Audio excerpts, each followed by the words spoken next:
Let me start from the beginning here. Yesterday I met my fiancée at our wedding venue for our 4-month-out meeting to finalize details.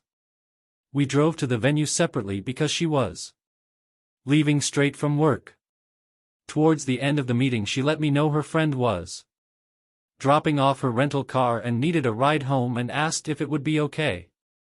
I said yes, thinking nothing of it as it wasn't that far from our home and I know her friend well. I get home and try to get in touch with her for the next 3 hours. No answer. At a proxy 1:30 mark I texted her friend and asked if she had made it to her okay. I was very worried. My fiancé ends up coming home and says sorry it took longer than expected. She hung out with her friend for a bit before leaving. Okay, no biggie, just LMK next time. Please. Her friend gets back to me a few minutes later and says sorry I couldn't make it to the venue. Didn't see your fiancé tonight. I asked her why she would say this and she said she didn't know she can't control what her friend says and walked outside. I'm sketched out AF by this point. I've never done this but I looked at her phone records. Yes, I did and don't regret it. I saw that when she went outside she called her friend that had texted me right after she went outside. I also saw an hour-long call with a number I didn't know on the way to the venue. I asked her what rental place they went to and multiple other questions. She had quick answers. And they seemed legit. I thought maybe I'm crazy here, I need to chill and sleep on it. This morning I asked her to please see the text from her friend asking her to pick her up and I would apologize for questioning her the previous night. She said no. I said, when I caught up to you yesterday on the way to the venue I saw you were on the phone. Who was that? She said, oh, that's the friend I picked up later on. That's when I knew for a fact she was lying. I said I looked at her phone records and knew that wasn't true. She then changed her story to say, oh, I needed to meet up with a coworker to discuss a patient. Who is the coworker and why couldn't you discuss that over the phone? I need to show him the techniques in person. His name is Michael. Okay, I'm sketched out beyond belief at this point. We never lied to each other. I asked to see the text with Michael. She said wouldn't let me see. I said why not if there's nothing to hide? Are you having an affair? Do you not want to be together anymore? She pauses and proceeds to tell me all the things that are wrong with me. I work too much, I don't spend enough time with her, don't listen. I'm astonished at this point. All of this is news to me. I put 2 and 2 together at this point. I know something sketchy is going on. I again asked to see the text. It took about a half hour of convincing to see these texts and they were crazy, sexual in nature and talking a lot of shit about me. Also how she wanted to be with him and how they're essentially in love. She started this job 1.5 months ago. He is her coworker. He is also 15-20 years older and divorced, multiple kids. I have been financially supporting her for the last few months as she got back on her feet and was working extra, so she wouldn't have to pick up a part-time job. We own a house which we both live in with 3 dogs and a horse. Sorry for the novel, I am beside myself right now. I did not see this coming and we were going to get married in 4 months. Any advice would help. Update 1. As an update, I was finally able to sit down with her tonight and go over this. Again, she came in trying to blame me for what she did, trying to justify the cheating and lying as a direct result of my lack of communication and listening. She said she wouldn't have had to start talking to this guy if I had been listening better. I spent too much time in the office working and don't dedicate enough time to her. I tried to explain that I was putting in extra hours to try and support her and the family financially, while she was struggling so she wouldn't have to get a part-time job. She said she would have rather gotten a part-time job, which makes no sense to me. She was under the impression that because This was short-lived, 1 week she say, and they only made out once that we could move past this. When I brought up the text where she was trashing me and talking sexual with him, she deflected hard. And I got nowhere with that. I told her that I'm not the reason that this is happening. She went too far and should have communicated with me or thought about the implications first. That I can never trust her again, and this is all because of her actions. Whether she wants to try and justify this is my fault is up to her. At the end of this part it got a bit calmer. I said, listen, we just really need to figure out the house we own jointly in the 3 dogs. We came to the conclusion that either I stay and buy her out or we sell and get new places. The dogs, one of us will get one. The other 2 TVD.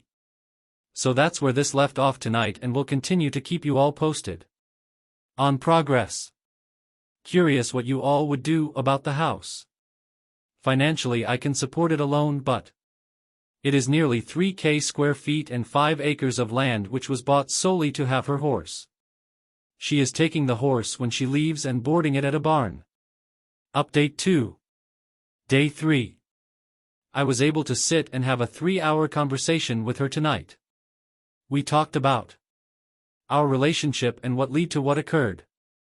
It started with her telling me what I did wrong in our relationship: lack of communication, spending too much time working and on my phone. I don't disagree with any of these things. My mindset behind working so much was support of the family. I run an e-commerce business on the side and I'm a one-man customer service center, and deals happen 24 hours a day. I am never not on the clock. I could have certainly been better about setting my phone aside and responding to people the next day. The lack of communication was on both ends, and a prime example of this is the fact that I was unaware she was unhappy with any of this. It was never communicated to me. She said she felt I would have gotten upset if she told me, but never gave me the chance to work on it. I am not a perfect person by any means, and many times I do or say things that are misinterpreted by her as rude. An example of this is a week or 2 ago. I was trying to help her with a budget with her financial problems, to try to set up a plan to get her on track. To note, I work in the financial industry and do this for clients all the time. She had mentioned that she owed me maybe $1, and she would get that back to me next paycheck. I said something like, I think it's a little bit more than that, let's go through the transfers I've made to our joint account. It ended up being over $5. My purpose for doing this was not to make her feel bad, but to realize how much I have been contributing. She took this as me trying to humiliate her.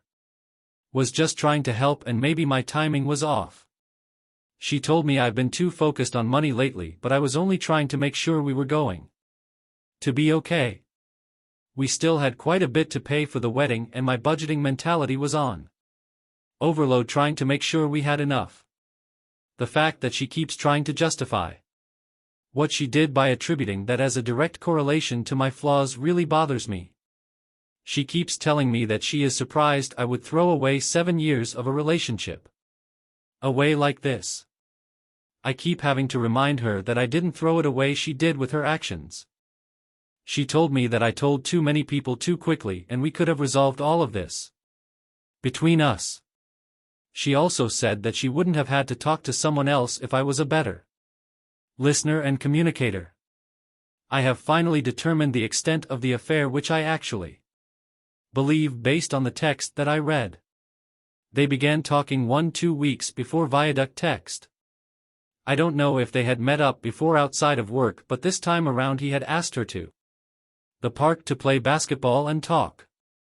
She met up with him and they ended up making out. I truly believe it didn't go further than this yet.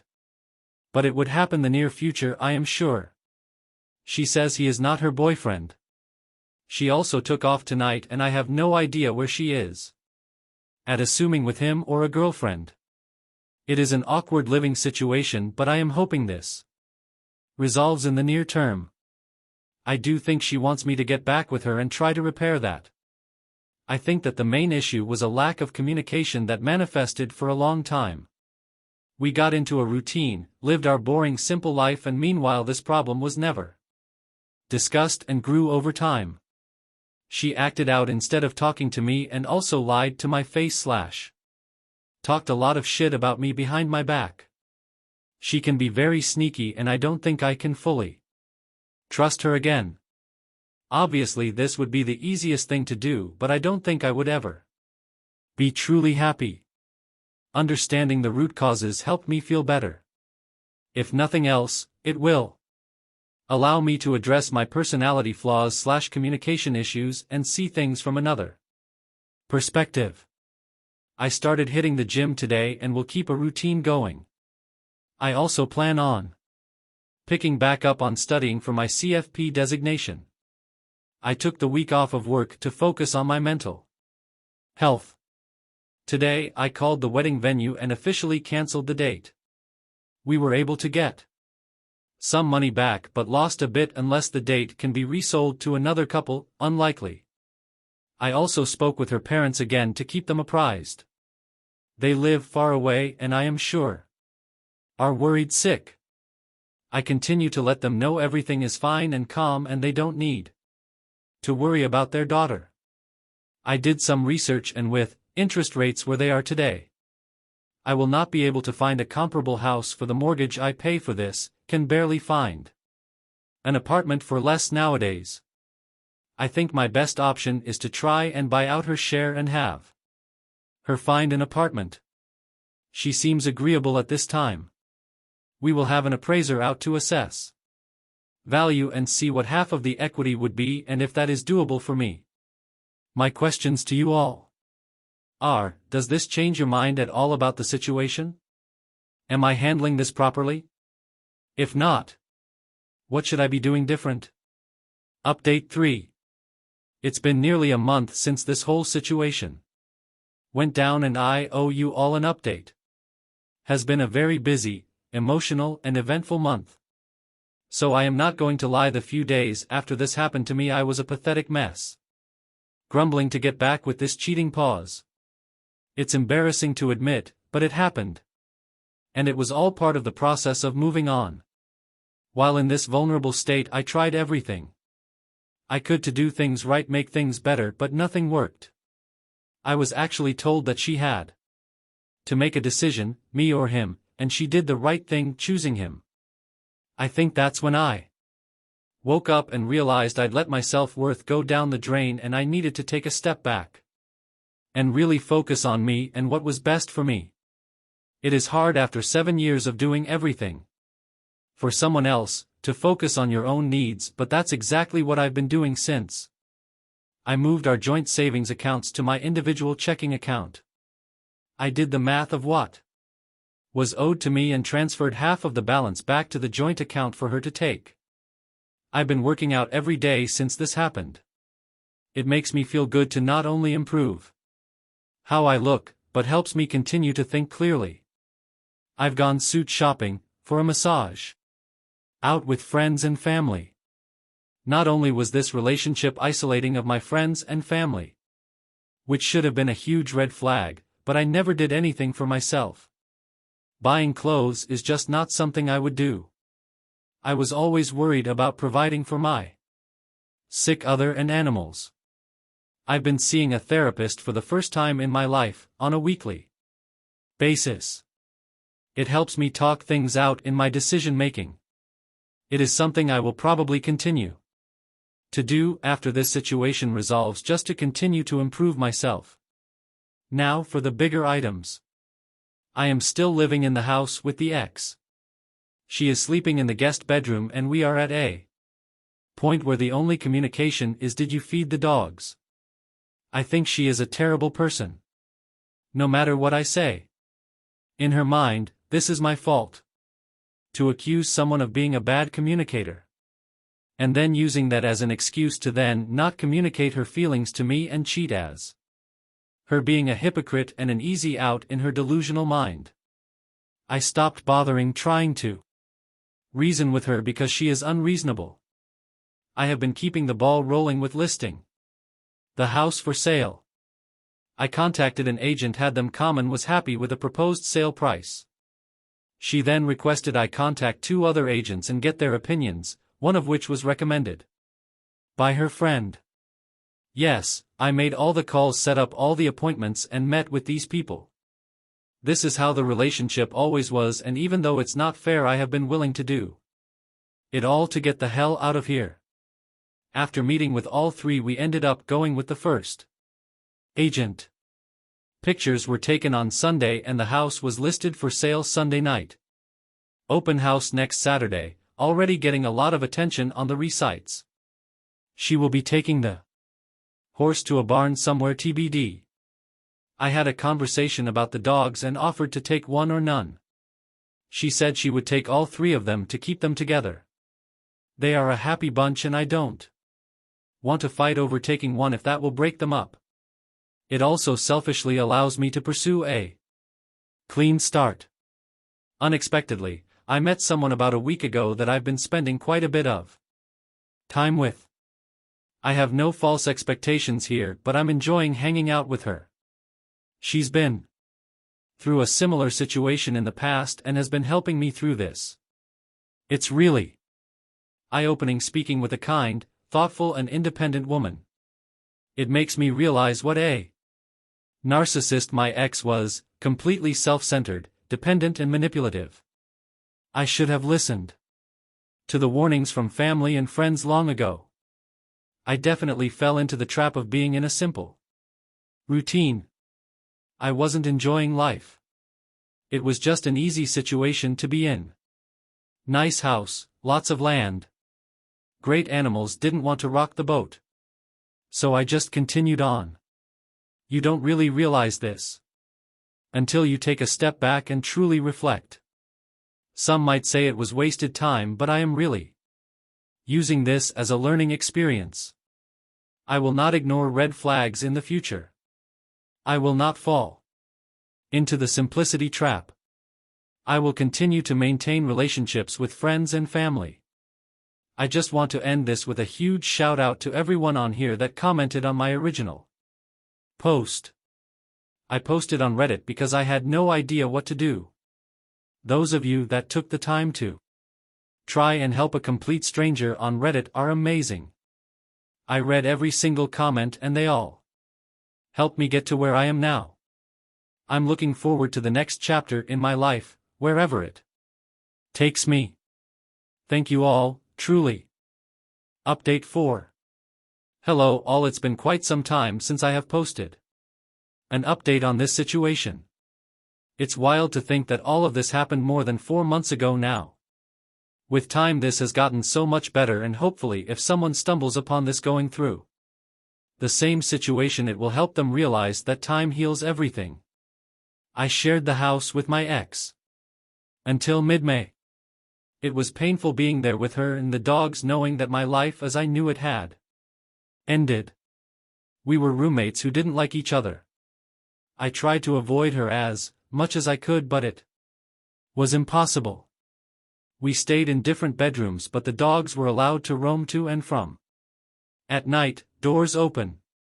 After the first few weeks she stopped sleeping out and it didn't happen almost at all for the remainder of the time at the old house. The constant texting and phone calls, however, did not. I think they decided not to pursue a relationship but remained friends. I don't know for sure and didn't care enough to ask. She moved out in mid-May along with 2 of the 3 dogs. Saying goodbye to them was awful. The loss I felt could be compared to a loved one dying. During my last month there I met up with the ex and 2 dogs at a dog park a couple of times. While they recognized me and were happy to see me, I could tell that they were doing just fine without me, which made me feel better. There was little conversation with the ex other than about how the dogs were adjusting. She moved to a rundown house and a rundown area, to put it nicely. There was a yard for the dogs, but it was not fenced in. The last I heard, she was working on finishing the fence. During this time period I hit the gym every single day. I also grinded hard at my side hustle. I knew life was going to get expensive and wanted to prepare myself. In the time period from March 15th when I moved out, I had done 6 figures in sales at this side hustle. I also made 0 big purchases. This allowed me to save a significant sum in addition to the proceeds from the sale of my old property.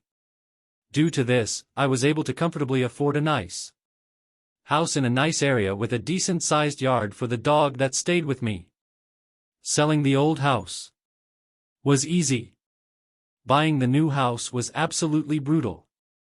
Thankfully, the buyers of my old house allowed me to rent it back from them for a month until 615.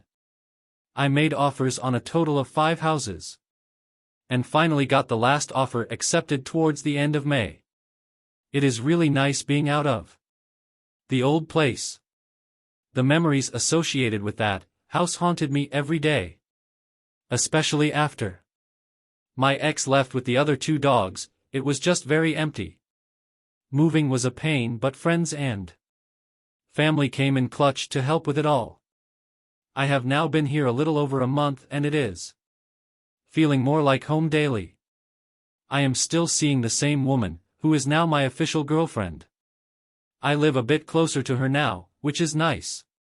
She treats me really well and I am very lucky to have her in my life. She helped me get through this situation and has been very cognizant and accommodating, relating to my need for space and my emotional ups and downs. I have never been with someone who communicates so well, and it is making me a better communicator myself. My emotional intelligence has also grown significantly. Overall, life is good. While this was one of the hardest things I've had to go through, I feel blessed that it happened. I was going to marry a completely self-centered, ungrateful pause. I was so comfortable with my daily routine and didn't want to disrupt my animals' lives or lose my house. So I was willing to put up with being miserable.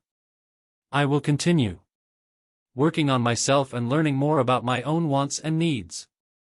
I will also continue to provide my dog with the best life possible. I do think about my ex regularly. Lots of flashbacks of good and bad memories. My new therapist has been extremely helpful, helping me realize that I probably won't ever get the apology from her that I want. She's just too proud to admit what she did was wrong. Communication with my ex has been very limited. I don't plan on seeing her or the other 2 dogs again. I've accepted that it is what is best for everyone. If I missed anything you have questions about, please feel free to post a comment and I'll be happy to answer. This situation is over at this point and I won't be making any more posts on the subject. Thanks for following the saga and for all the support through the process.